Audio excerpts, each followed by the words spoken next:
Well, good afternoon. 2 o'clock, South Carolina time. We are counting down on this election day. As I mentioned earlier, polls close here at 7 p.m.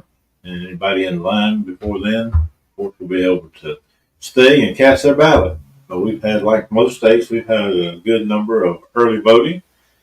But I'm not really here to talk about the voting too much. I'm here to talk about the peace of God. That's been our topic for the day. And I'm just going to say it's been a pleasure. I don't think I've ever spent an election day like this one. I've been busy. I got projects going. As you see, I've been changing clothes and got my hat. I've been in and out. I'm working on projects.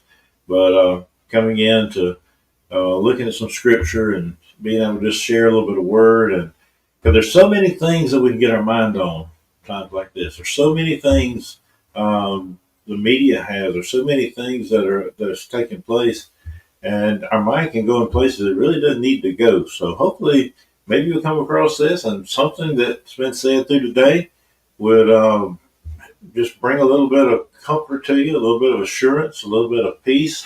And I know it sure has put a peace in my heart. So I'm not worried about one thing because I know the King that we serve, the one true King. And so I do believe this process is important. And so I've been bringing you a verse of scripture every hour. And so let me just go ahead and jump in with that verse. And the 2 o'clock, we're going to look at Psalms 119, verse 165. And these scriptures are also in the comments of each one of these posts on Facebook and YouTube. So if something you want to look back up or try to remember, just look in the comments and you'll see those if you don't catch them as I give them. Psalms 119, 165, the psalmist wrote this: Great peace have those who love your law, and nothing can make them stumble. Let me read it again. These things are short. I don't mind reading them a couple of times. Great peace have those who love your law, and nothing can make them stumble. Boy, the word tells us so much and gives us so many promises when we put our hope and trust in Him, when we love Him. As that great commandment says, love the Lord your God with all your heart, all your strength, all your mind, everything about you.